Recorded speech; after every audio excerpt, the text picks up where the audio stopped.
Hi everyone and welcome to the channel. This is my first moto vlogging video, so I wanted to try something new. I've never done this before. I noticed when I was recording the video there was a lot of times where the camera was aiming down, so in the next video I will be trying to correct that. It's still, I would say, somewhat viewable, but there is problems and I will be fixing them. This is actually my first video that I'm creating because I want to share my experience as a new rider.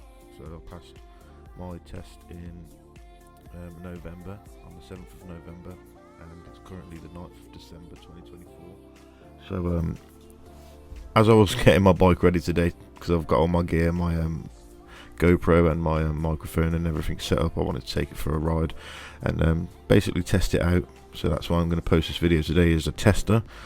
I bumped into my sister as she was going across the car park, and she come and had a little fiddle and mess around with stuff, so I didn't cut this out of the video because I do reference it later on in the video, and it will save on audio editing without cutting it out. I'm stuttering, but I don't care. This is a real life situation. I'm speaking, I'm going to make mistakes. It's a new thing for me, so yeah, this is Lil taking a picture of me. I was just been a little bit vain at this point because my friend did take a photo of me and it was terrible, so this was almost like a redemption photo. So when later on in the video, when that comes up, we'll try and get the photos to pop up on screen for you guys, so you can see whether I redeem myself or not, and let me know in the comments if you stay that long, that is. Anyway, I'm going to wrap this up and get us out on the open road now, and hopefully I might just cut a little bit of this out where I start speaking, so it cringes me out.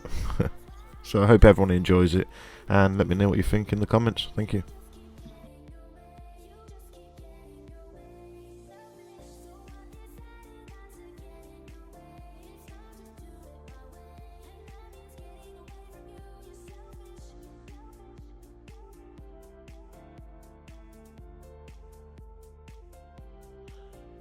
Is the side stand up properly? Oh. The side stand was still up. I need to get a new spring on it.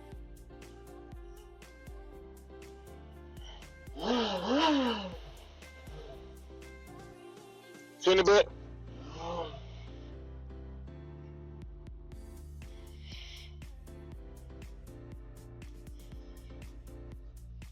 Okay, and we're off. I'm hoping that the recording works better this time.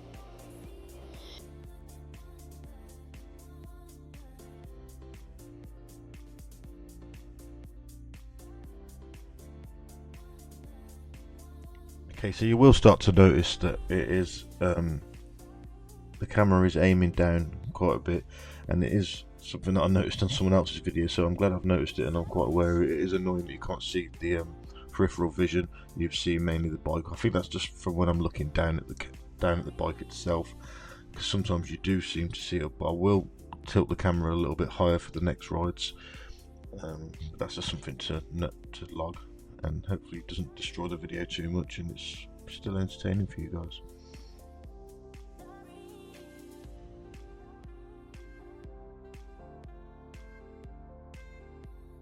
Another one, especially if you've got a bike like this, which is quite old. There's no gear selectors. Well, there's obviously gear selectors, but there's no gear indicator to tell you what gear you're in.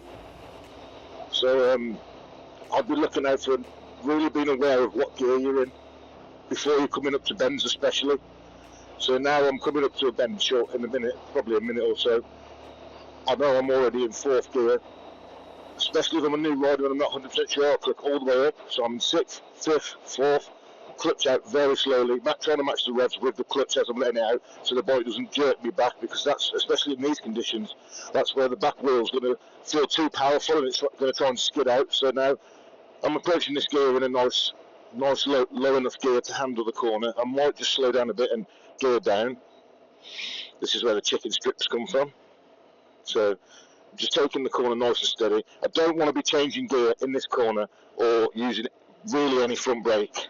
I mean, I know people are going to talk about tail braking, but we're talking really beginner stuff here. You've just passed your test.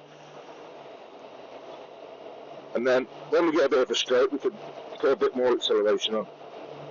Keeping a relatively low gear. And then the road opens out, we can select a higher gear. But what we're going to be trying to do is just 100% miss the leaves, and just making sure that you're getting in the right gear for the bend that's coming up.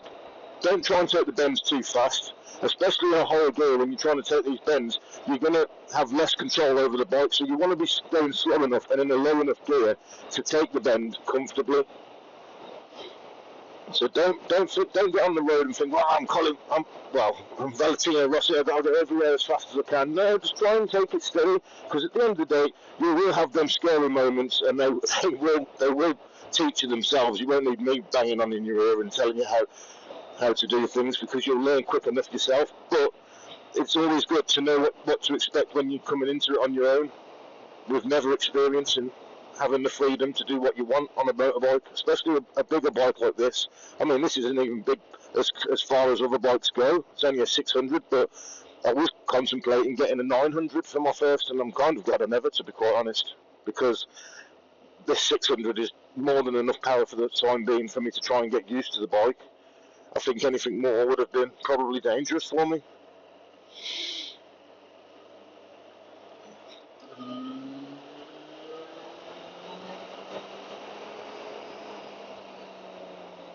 So I'm a bit scared to go too over the top with my accelerating because of the leaves on the roads at the moment. But it is scary. I mean, some people might be watching this thinking, what a wimp. Grow up here, man. But no. So I would just think better safe than sorry, especially in these conditions. Well, yeah, I'm hoping that explaining these sort of things coming up to bends will help other people and potentially stop them from doing what I did, having to learn the hard way. Braking too hard on corners and thinking, am I going to make it? Changing down gears and having the back wheel try and step out on me, which really isn't a nice feeling, especially when you're new to it. So coming up to the bend, I don't know, I'm in probably third gear here now, and I know I've got enough power in the bike to get round this bend, all being well, so I don't slide on the leaves. I said that, and then I said all those leaves and thought, oh God, no! I've jinxed myself. But yeah, so I also bought a GoPro. I think that's just like a standard thing if you buy a motorbike these days. You have to buy a GoPro straight after and start trying to become a YouTuber. But no, I just want to make informative videos and helpful, and basically show my journey as I'm progressing through it, and hopefully help other people who are just first getting on the road with learning these things that necessarily you'd only learn the hard way. I don't know if I'm going to leave it in, but at the beginning of the video, that was my little sister, and she was just taking a picture of me. That was a redemption photo almost, because my mate took a photo of me the other day, and I was kind of like hunched over, looking like a Ninja Turtle. It wasn't nice. I might even load that picture up on this video when I edit it, just to show you guys, see how bad it really was. It wasn't good. It wasn't good, I can't lie. It really wasn't good. I'm just hoping that you guys can hear me on the mic audio. I want to try and get out of this as well. Look, you guys! Might just say everyone instead. But yeah, I hope you can all see the bike and the road. This is my first video, so I don't really know whether anything could be visible, or whether you'll just see the road ahead, or whether you'll see the bike. I'm hoping you get to see both, and the road ahead isn't clipped off. Okay, there's an indicator on that car there, so I'm just going to slow it down. Okay, it's just a guy working on the van. Hello! That's probably going to sound horrible when I come to edit the video. I'm just taking it easy. So I've got more than enough power for these little bends here. So I'm going to slow down to 30, especially in this little area, because my brother actually got done here.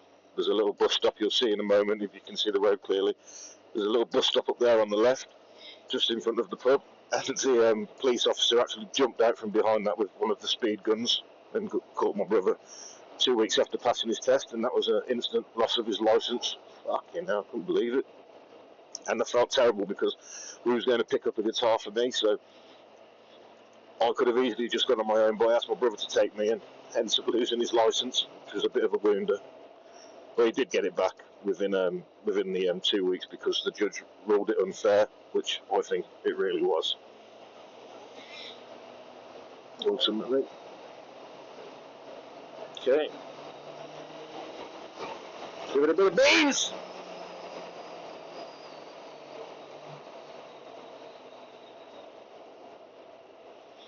Another thing I think to be aware of when you are riding on your own is checking behind you to see what's behind you all the time. That's something that you'll learn on your actual test and your lessons.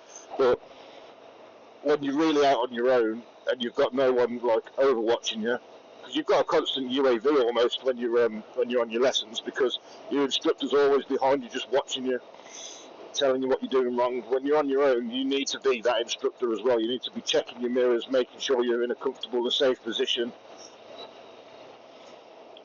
That will really help you out. Okay, we've got a car pulling out this junction, but I am going into that junction. That junction looks really horrible. There's leaves all over the shop, and well, we're okay. We're okay.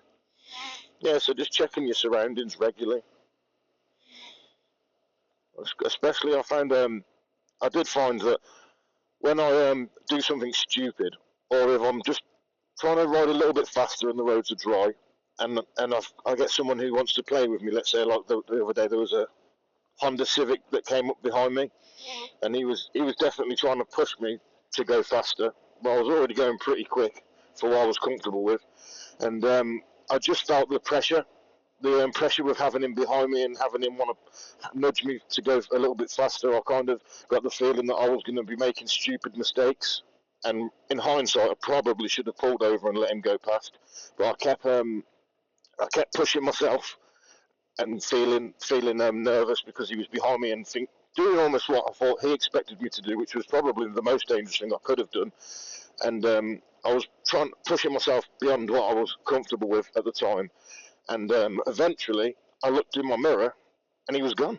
I don't know where he went. He must have pulled off, but I was so tunnel visioned. I've got someone behind me, and I need to make sure I'm going fast enough. And I don't know. I just got all these things coming to my head, and I was trying to push myself for absolutely no reason. Because when I finally checked my mirrors, he wasn't there. So that's why I'm just saying, make sure you regularly are checking your mirrors, because it will help you out. But another thing I would say as well is don't get pressured by people if they're behind you. If you do something stupid and you feel like, oh, I need to get away from what I've just done because that person's just bibbed at me, probably your best thing would be just to pull over and maybe even say sorry if they confront you. Just explain that you're new to riding. But this is Furnace Mill here. There's actually some nice fishing pools. This is in Shropshire. But yeah, so down there you've got two fishing pools on the right, which are like match day fishing pools, and then down to the left you go like down a little country track, and behind all them trees, if you can see them right down the bottom there. I'm not going to go down there on the bike because it is very sketchy, even in a car.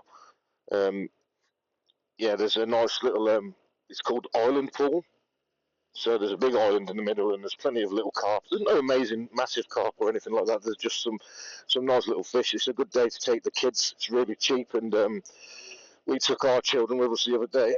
Well, the other week when it was warm, and we caught probably about 20 carp in that day.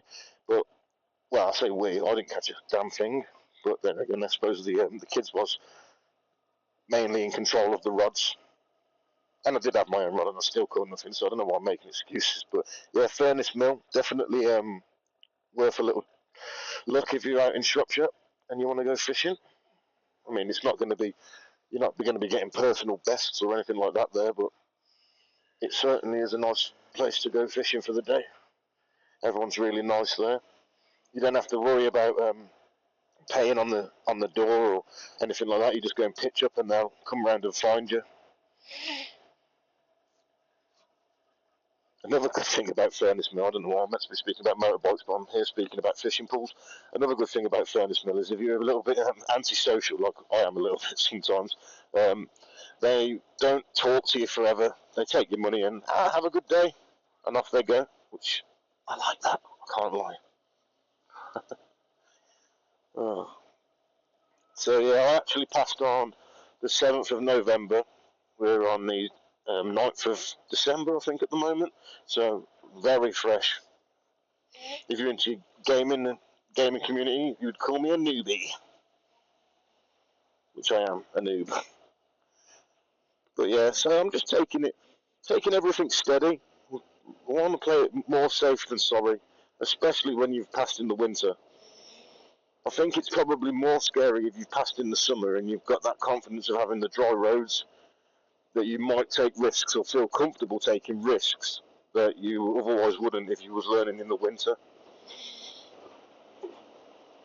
So I think if you have passed in the winter, if you've got a dry day and it's reasonably dry on the road and it's not frozen and things like that, yeah, get out there and give it a little go, but just bear it in mind that it is dangerous and take into consideration other things that I've said. I'm sure there's loads of other YouTubers out there that will be saying similar things about gear selection and things like that. I mean, if you're on a newer bike, gear selection is still going to be a massive thing because of your engine braking, but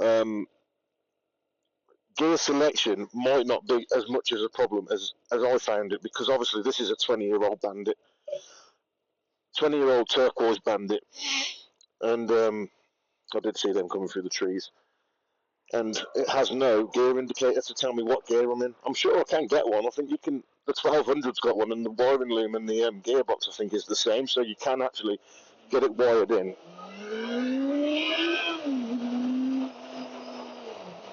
You can actually get it wired in, so I might look into doing that. But as it stands, the more I ride it, the more I am getting used to my gear selection.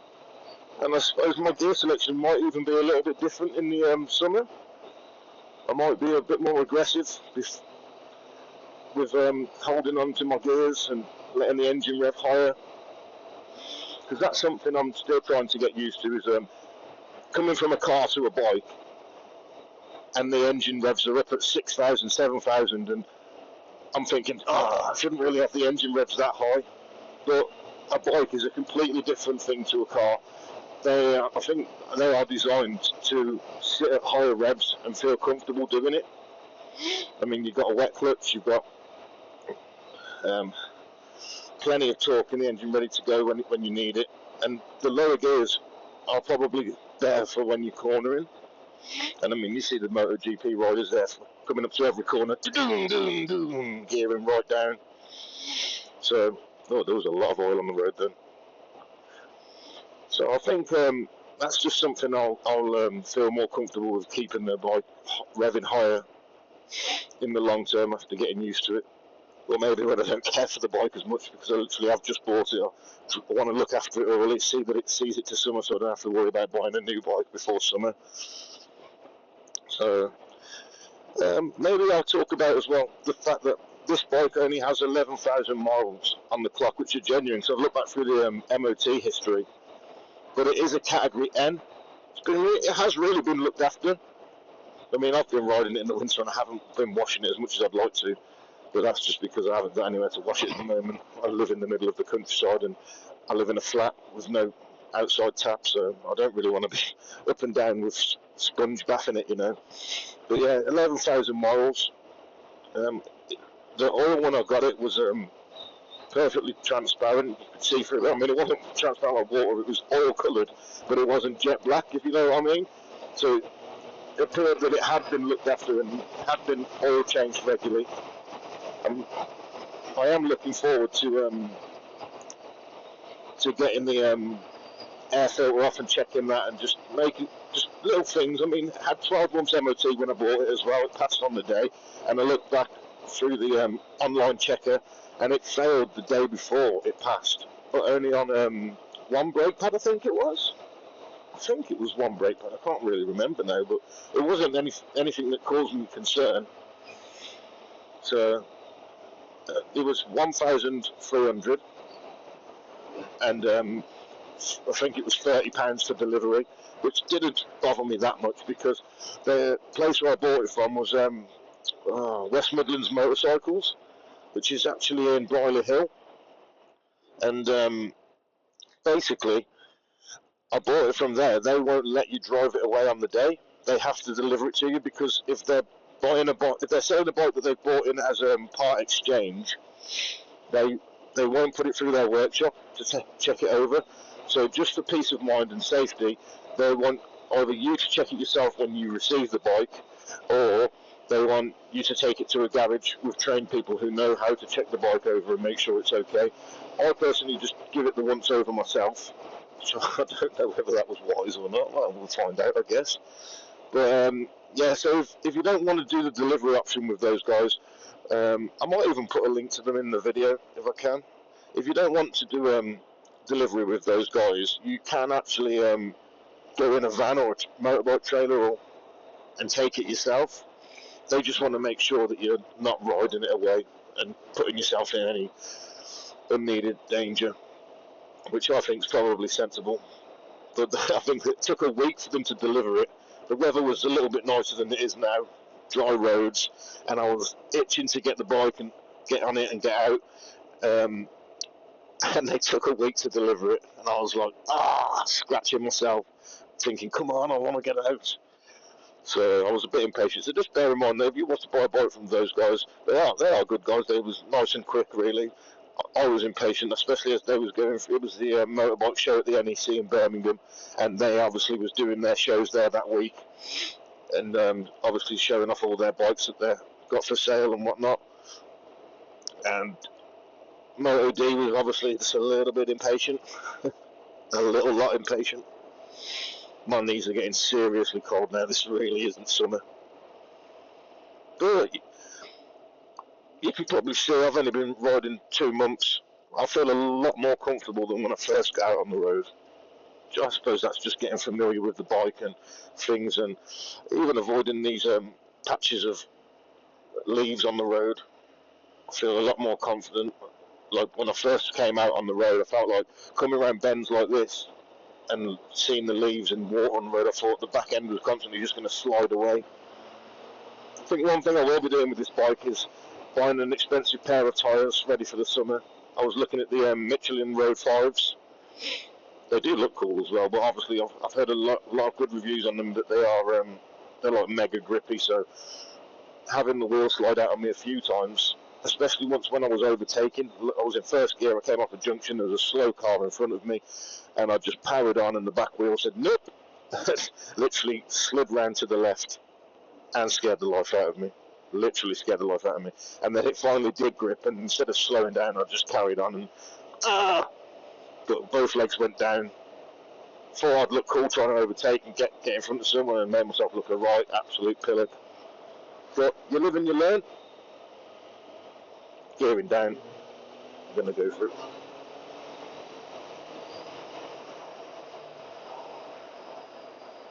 I mean, sort of a thing. All the cars push the leaves into the middle of the road. You see a straight with a little bend in it, and you think, wow, I'm going to go for it.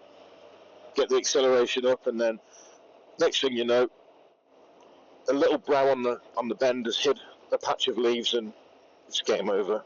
Or it might be game over. I don't even want to risk it. That's why I tend to, if I come to a corner in this weather, I'm just slowing down, just being prepared, just in case there is. So I mean, even on the straights, they're in there.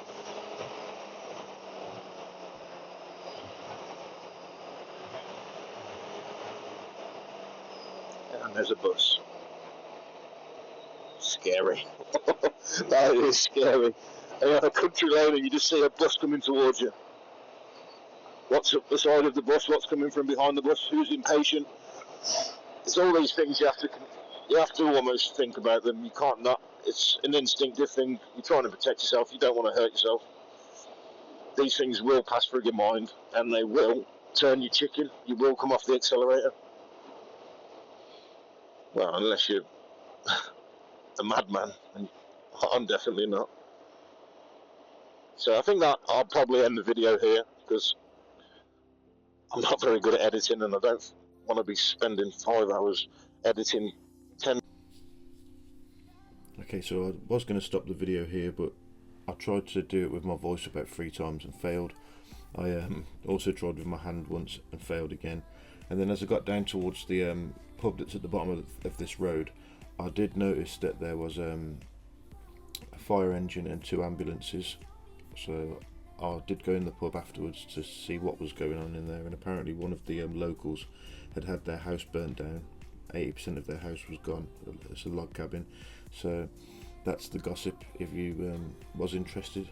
because I didn't actually show it in the video, so I hope you enjoy the rest.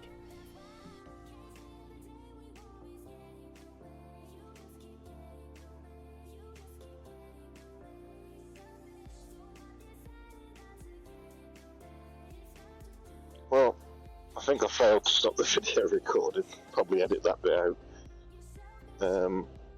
Might just put this in as a little bonus thing. This is a road down to a pub called The Ship, right on the River Severn. Absolutely beautiful pub. I actually used to work here for about 10 years, maybe a little bit more, on and off.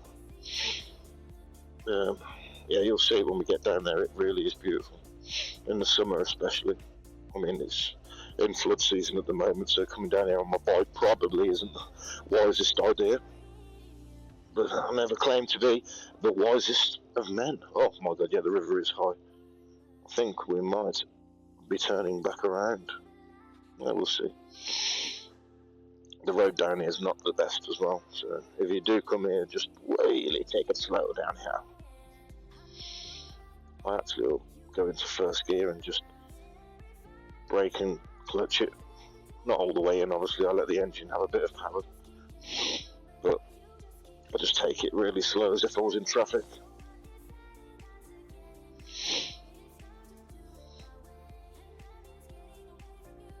And then you come around this bend. A lot of people go straight on there, but they have put a new sign up.